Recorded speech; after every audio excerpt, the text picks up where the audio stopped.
mexicanos salieron de los indios, los brasileros salieron de la selva, pero nosotros los argentinos llegamos de los barcos.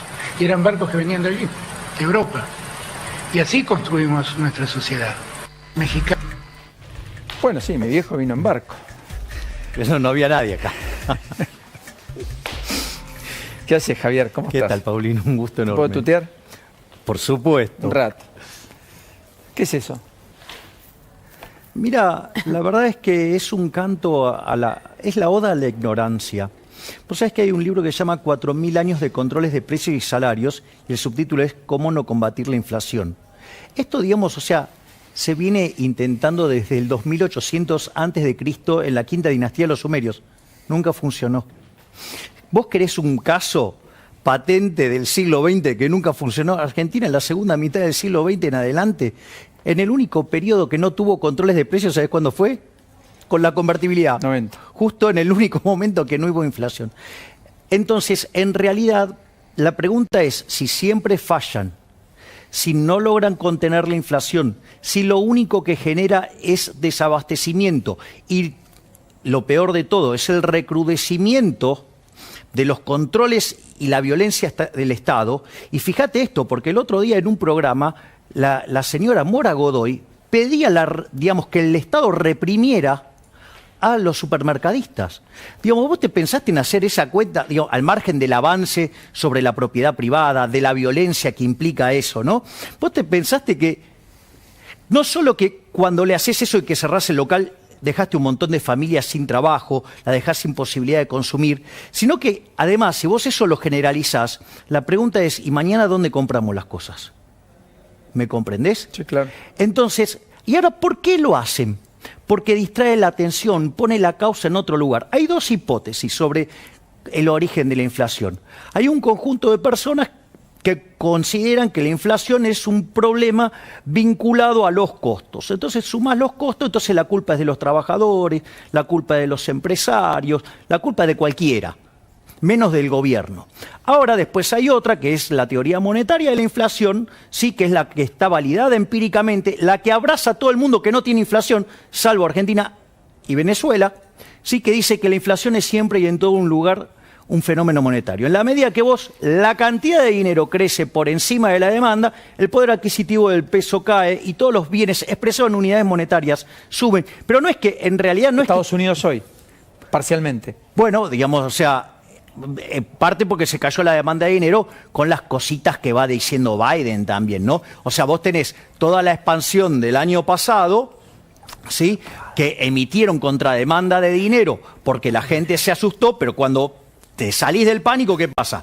Tenés que volver para atrás, porque si no queda el exceso de oferta de dinero, ¿sí? Digamos, primero se te genera una burbuja, los activos financieros, y después, o sea, vía el efecto riqueza, digo, te genera un boom de consumo que te empieza a meter presión sobre el nivel de precio. O sea, digo, porque también lo otro que hay que explicarle al señor Kulf, a la señora Paula Español, digamos, a la señora Todesca, que parece que, yo no sé o el señor Guzmán, yo no sé si son ignorantes o son intelectualmente deshonestos. Porque, digamos, cuando Friedman explica esto, dice, mire que la inflación, digamos, o sea, usted emite hoy, es como cuando vos empezás a tomar alcohol. Primero vienen los efectos divertidos, después viene la resaca. Bueno, digo, tarda 18 meses en impactar, digamos, lo que vos haces con la política monetaria. Que 2020 y la política monetaria del 2020 va a impactar en el segundo semestre de este año. ¿Y a vos qué te parece, Paulino? Habíamos arrancado con 1,5 digamos, en abril del año pasado tenías 1,5. Te fuiste casi al triple. O sea, es más, y eso que vos tuviste cerca del 70% del índice frisado, porque vos ¿qué consumías el año pasado? ¿Alimentos? ¿Servicios públicos que estaban pisados? ¿Sí? Y bienes, digamos, vinculados a la higiene. Y es más, todo lo que tiene que ver con los alimentos, como vos tenías una brecha cambiaria enorme, ahí tenías inflación reprimida. De hecho, digamos, hoy la inflación, así como la estás mirando, anualizada, viene viajando al 60% en consumidor. Con solo que corrigieras la brecha cambiaria te vas a 100%. ¿Qué sería corregir la brecha cambiaria? ¿Llevar el dólar a dónde? Sincerarlo y que vaya al valor de mercado que tiene hoy, por ejemplo. ¿Pero no es este de 150? Porque el gobierno parece haberlo domesticado. Estuvo 190 en septiembre del año pasado y todo el mundo aventuraba un dólar arriba de 200. Guzmán pugnó por un presupuesto en 102 promedio del oficial y hoy anda ahí. A ver, si fuera ese precio fuera de equilibrio, que lo liberen. ¿Vos crees que si se libera, si se sacan los cepos, etcétera, la economía tendría un dólar a 200, por ejemplo? No lo sé, digo, lo va a decidir los agentes, pero digo, por algo vos tenés el cepo, y aparte el cepo es sumamente perjudicial, porque ese exceso de demanda que vos tenés de divisa es un exceso de oferta en todo el resto de la economía, ahora, y eso, digamos, o sea, implica altas tasas de interés, digamos, sí, frenar la actividad, frenar el empleo, digamos, o sea... Nada es inocuo, correcto, pero me pongo una abogado del diablo. En 2018, cuando empieza el año, el dólar estaba a 30. ¿Más o menos? ¿Está bien? Sí, casi 30, 23. Hoy está a 150. Es un dólar que se multiplicó por 5 veces y media, casi 6. Sí. Hay algunos que dicen, nunca antes hubo un dólar tan alto y tan competitivo para la economía argentina, porque en el medio de los precios se duplicaron, triplicaron en algún caso, cuadruplicaron si vos querés, pero no acompañaron al dólar. ¿Está bien? ¿Hay algo de eso o no? No, eso es un ¿No análisis... es un dólar miedo a 150? No, eso es un análisis incorrecto. Ok. Porque vos no podés ignorar los problemas de la escala nominal de la economía. Está bien. O sea, si yo tengo una base monetaria dando vuelta, pero tengo una escondida, una base y media en LELIX y pases, ¿sí? En algo digo, que en 30 días te puede multiplicar por 2,5 veces la cantidad de dinero, pará.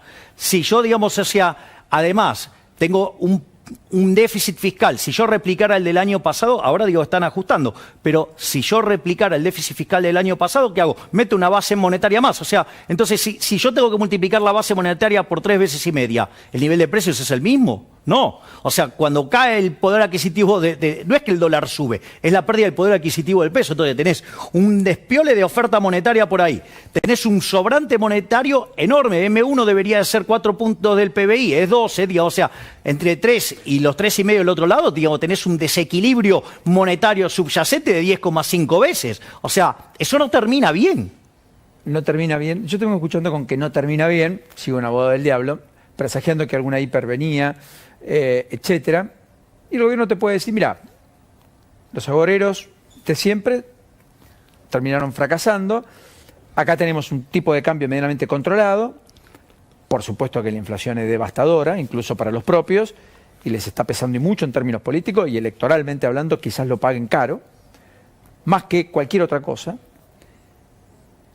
pero también, y mientras todo eso pasa, hay un sector que entiende que hay una especie de reactivación incipiente, que si hay un mayor flujo de vacunas, quizás una apertura más importante en agosto, septiembre, todos estemos en una nueva seminormalidad que implica un cambio de humor, que implica un cambio de expectativas, que en consecuencia lo asfixiante haya quedado atrás y que todo vuelva a ser más o menos como en la Argentina nos hemos acostumbrado a que son las cosas.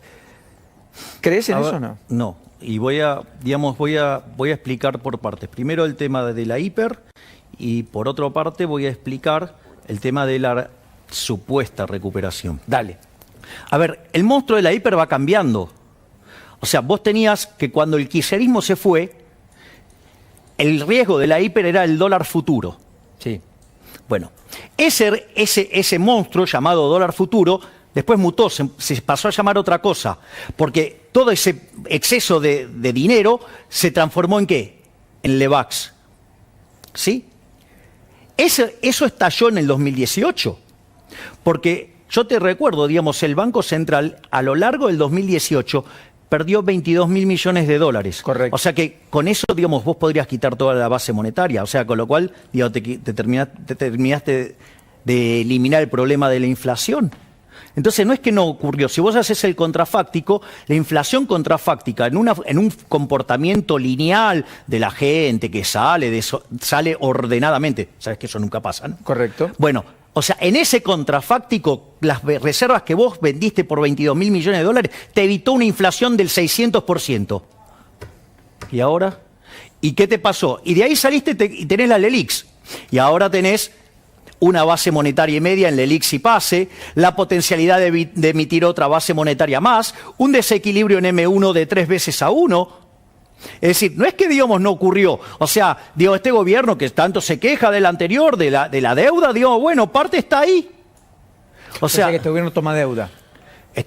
Y el déficit fiscal, digamos, ¿con qué lo financia? Sí, claro, y está tomando deuda tan peligrosa o más peligrosa que Claro, porque financia al fisco y la esteriliza con LELIX, o sea, y pases. Que hay más de 3 billones. Sí, exacto, digamos, suele oscilar entre 120 y 150% de la base monetaria. A ver, de todos los pesos que están en circulación, hay el doble. Hay 1,5 de papeles escondidos adentro del Banco Central. Que en algún momento va a ¿Te tener acordás que cuando cambiar. se quejaban de las LEVAX? Bueno, esto es mucho peor todavía. O sea, vos tenés una base monetaria acá y escondida una base Hablando monetaria de y medio. economía del llano, ¿empleo se recupera o no? A ver, salió un dato verdaderamente devastador. Tenemos casi 250.000 menos puestos de trabajo que hace 10 años. Hoy, que hace 10 años. Claro, la población sigue creciendo, la población económicamente activa sigue creciendo. Y al señor presidente lo único que se le ocurre es hablar en contra del capitalismo, que es lo único que sacó gente de la pobreza, porque antes del capitalismo vivían menos de 1.000 millones de seres humanos en el planeta Tierra y había 95% de pobres extremos. O sea, hoy, antes de la crisis, ese número era menos del 5%, pero con 7.800 millones de seres humanos. O sea, se le ocurre ir contra la propiedad privada, ya sea vía controles de precios o hablando de reforma agraria implícitamente, digo, con lo cual va contra el sistema de precios, va contra la propiedad privada, con lo cual, digamos, o sea, derrumba la inversión. Argentina, o sea, ya, digamos, en la última parte del gobierno de Cristina Fernández de Kirchner no invertía lo mínimo para reponer el capital. O sea, y no por nada, digamos, Argentina, o sea, ¿sabes que si este año le saliera todo bien como el gobierno dice, tendríamos un PBI per cápita entre 15 y 18% menor que el que teníamos en el 2011, que fue el último año que se expandió la economía? Y lo que permitió el 54% por entonces. Exacto. Pero aparte de otras cosas, o sea, todo lo que vos ves de la recuperación es el rebote del gato muerto, estás comparando contra datos malísimos, pero cuando vos empezás a mirar los últimos 3 meses, la actividad se está aplanando, se está achatando. O sea, con lo cual, digamos, o sea, la economía está perdiendo impulso. Entonces, vos reventaste a las empresas, las mandaste a la quiebra, le comiste el capital de trabajo y ahora le querés poner controles de precios, las vas a destrozar. O sea, acá, digamos, o sea, lo que no se entiende es que creen que, digamos, o sea, se genera riqueza desde estimular la demanda. La única forma que vos tenés para crecer es acumulando capital físico, capital humano y tecnología. Basta, se acabó. O sea, no, digamos, o sea, vos no podés, o sea, ¿acaso, digamos, vos, si fuera así, digamos, vos tenés tarjeta de crédito? Sí. ¿Sabés que andá y rompera toda? Porque según esa hipótesis, si vos consumís tanto más, te va a aumentar el ingreso. ¿Qué va a pasar el mes que viene? Voy a tener problemas. Bien, se llama Argentina. Esa receta, Está bien. la venimos aplicando hace más de 100 años. ¿El gobierno es un vamos viendo? El gobierno es un desastre. Ah, bueno, está Pero, bien. digamos, pero está mostrando un desprecio por la evidencia empírica y los hechos estilizados que han hecho que el mundo esté mejor, que estamos cada vez peor, Paulino. A ver, para ponerlo en estos términos, Argentina entró al siglo XX siendo el país más rico del mundo. Entró a la pandemia 70. O sea, en 120 años perdimos 69 puestos. En el último año perdimos 50. Hoy Argentina es furgón de cola de América Latina, porque al tipo de cambio paralelo, que es el que hay, Sí. el PBI per cápita de Argentina es menor que el de Paraguay, está al nivel de Belice. Somos furgón de cola de América Latina. ¿Crees que de acuerdo con el Club de París, al menos patear para adelante los pagos y al mismo tiempo un acuerdo de facilidades extendidas con el fondo antes de fin de año o no? Lo veo difícil porque vos, a ver, el Club de París, hacia Argentina ya le volteó. Tenía que pagar, no pagó. Tiene, sí, 60 días. Por Tiene delante. 60 días para curar la situación. Pero tenía que pagar, no pagó. Correcto. O sea, fíjate, digamos, o sea, ¿cuántos dólares que sobra en Argentina? Qué caro que es ese tipo de cambio paralelo. ¿Y cómo Argentina no puede conseguir 2.400 palitos? Dale. En un mundo con las tasas cero y los términos de intercambio en las nubes. ¿No te parece que anda algo mal ahí? O sea, algo huele podrido. Pero fíjate esto. Entonces, no pudimos conseguir 2.400 palos. Le defaultamos. ¿Qué dice? Vaya y consiga un acuerdo con el Fondo Monetario Internacional. Argentina, para ponerle sus cuentas en orden, tiene que hacer un ajuste de más o menos de 9 puntos del PBI. Javi, hablemos de política un poquito, dale. Sí, Milei, Llego al terreno primero de la política, porque está el armado liberal, ¿no?, en disputa. Te quiero preguntar si vos estás de acuerdo con la idea de José Luis Espert de hacer una gran interna en la provincia de Buenos Aires para terminar con Kicillof, y en la ciudad de Buenos Aires, bueno, ¿cuál es la idea? Y por el otro lado, te pregunto sobre las declaraciones de Fernanda Vallejos, que habló del tema de los aumentos de sueldo de los diputados, 40%, los diputados van a pasar a ganar cerca de 250.000 pesos. Dijo que dan un poco de vergüenza esos números, que ella debería ganar más porque es representante de la voluntad popular. Se comparó con los CEOs, dijo que los CEOs tienen afán de lucro privado. Te quiero preguntar qué opinas de esa frase y después, si querés, me respondés lo de la política. Ay, ay, ay. La señora Fernanda Vallejo no entiende cómo funciona la economía. Vos en el capitalismo solamente podés ser exitoso sirviendo al prójimo con bienes de mejor calidad a un mejor precio. O sea, si vos ganás plata, sos un benefactor social. La misión social del empresario, ¿sabés cuál debería ser? Ganar dinero, porque eso significa proveer a la población con bienes de mejor calidad a un mejor precio y además crear fuentes de trabajo. O sea, es un héroe. En cambio, la señora Fernanda Vallejos es un parásito, ¿sí?, que se financia con una fuente coactiva de ingresos que se llama impuestos. Los impuestos, digamos, se llaman impuestos, no se llaman voluntarios, ¿no? Digamos, son impuestos. De hecho, digamos, o sea, para mí hasta es agresivo llamar al pagador de impuestos contribuyente, porque llamar al pagador de impuestos contribuyente es como que el violador llame a su víctima novia.